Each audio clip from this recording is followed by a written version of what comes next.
What's up? It's your girl Moon Cell, and I want to. And usually I will not eat until after 12, and that's mainly for fasting purposes, making sure that my digestive system is ready um, to eat, right? Because going going to bed, sleeping, resting, however you want to call it, it's all about taking care of your digestive system, giving your digestive system the rest it requires, as well as giving your parasympathetic um, nervous system rest and or time to function and to do its thing. And the parasympathetic nervous system, it's a division of the autonomic nervous system, and it's responsible for rest and digest. So, body responses, it conserves energy, promotes relaxation, and it operates in contrast to the sympathetic nervous system, meaning the fight or flight system. It lowers the heart rate, increases digestion, constricts pupils, relaxes muscles when the body is at rest. And it's super important. It's a super important part of our nervous system. So, right now, I'm having lunch. The lunch consists of brown rice today. I love white rice. However, my mom and I have been getting into brown rice. And once it's seasoned, it's still really good. We season it with not too much salt, but like actual seasoning. And we kind of make like a stew peas with red kidney beans, sweet potato. Sometimes we'll add chickpeas in there. We use coconut milk, and it's really good. It has high amounts of iron in it, of course. Then you're getting some good fats and nutrition from the sweet potato. We do add a little bit of dumpling, which is white flour. Obviously, it's not the healthiest, but we do like small dumplings. But yeah, I wanted to talk about briefly that food, of course, is going to either help you or be a detriment to any chronic pain that you might be having or any ailments that you might be having. You know, the saying, you are what you eat, really is an important key factor to remember.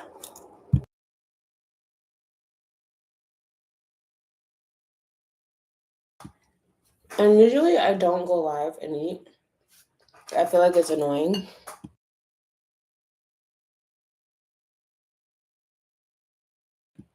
But people do mukbangs on here all the time. I also have a case of misophonia, so I don't want to be like chewing loud and annoying people with that. But I figured, yeah, just talking about what I'm eating right now may or may not help someone. But either way, before I change a lot about a lot of the things that I eat, I was definitely struggling with my chronic pain due to sickle cell. And the main reason that I was struggling with it is because I was eating too much foods that weren't balanced. They just simply weren't balanced. And I want to talk about that.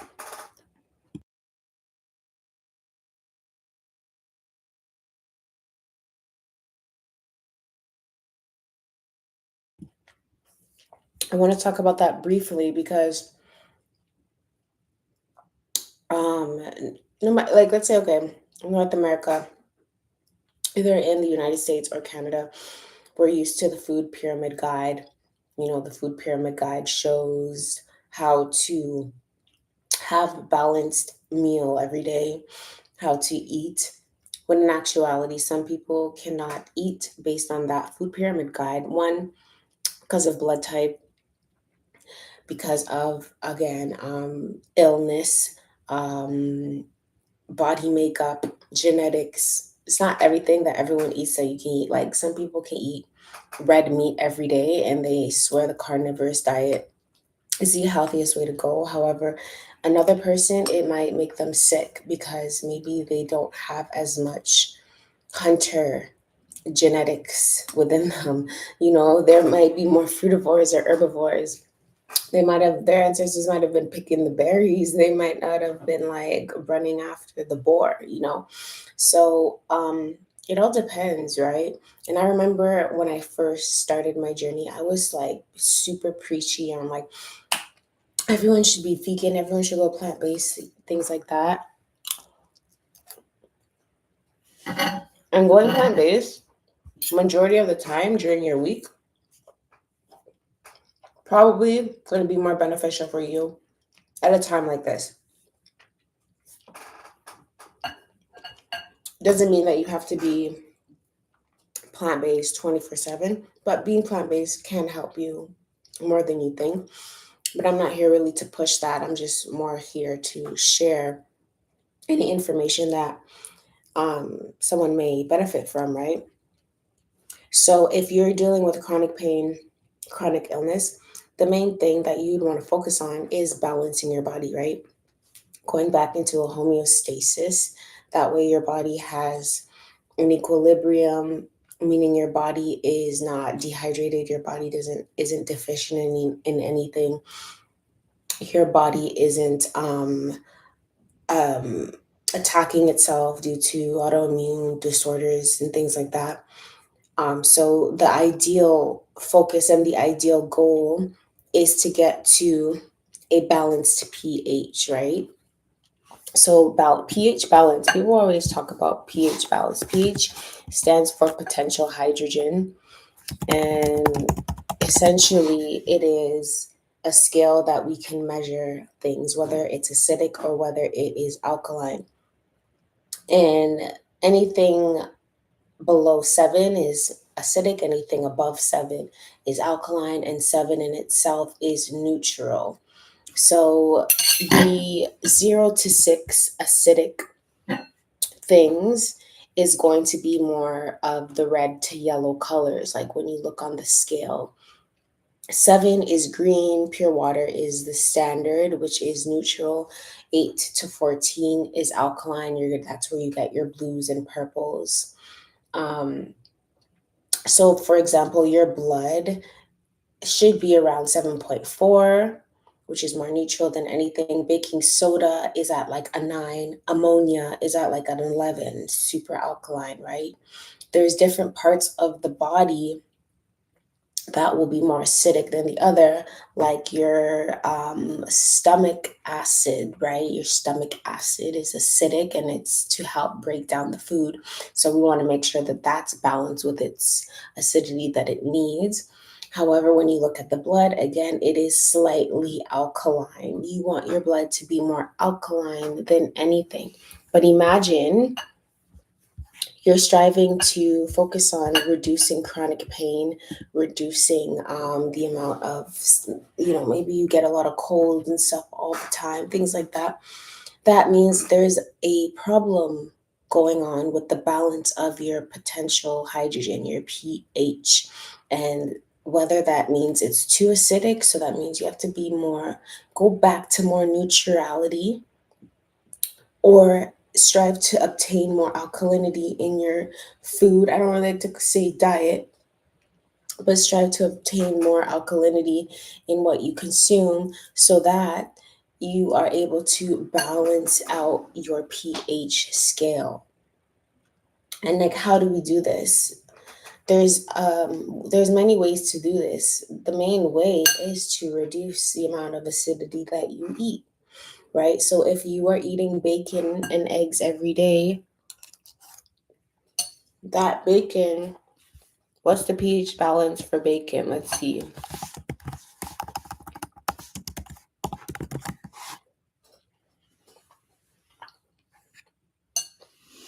So basically, bacon is classified as an acidic forming food, right?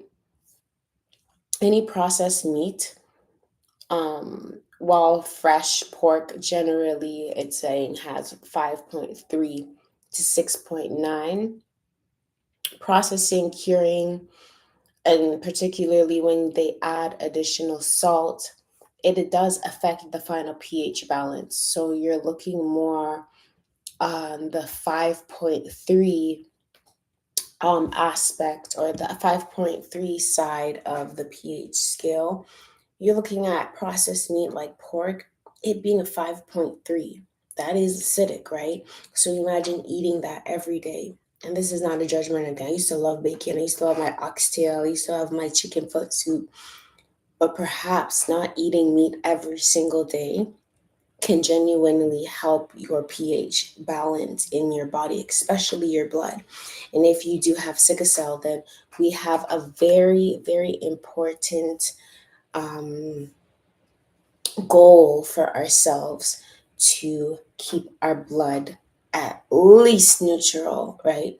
Slightly alkaline is what the blood's supposed to be. However, keeping it neutral will delay or alleviate your chronic pain. Chronic pain thrives in inflammation. Chronic pain thrives in excess mucus. So, having said that, of course, drinking more water, livening up your water with Celtic salt, sea salt, not too much. You can do Celtic salt, sea salt, a bit of baking soda, key limes, that's going to electrify the water. You can eat more fruits than anything else. That takes time, of course. You can start eating at 12 rather than so early in your day, because your digestive system, parasympathetic system, nervous system, is still resting and digesting even in the early times of the day. So you can wait until 12, then eat something like fruit or something to help waken up your digestive system. You can eat more alkaline foods, more greens. You can take herbs like burdock root, which is a blood purifier, sarsaparilla, which is one of the highest root plants that have like the highest content of iron. You can do that as well. Again, eliminating as much dairy and meat as possible, maybe a couple times a week. If you need to do dairy, maybe a feta cheese, maybe a non-fat Greek yogurt. All of these formulations that you will have to figure out yourself will benefit you. Now, for me personally,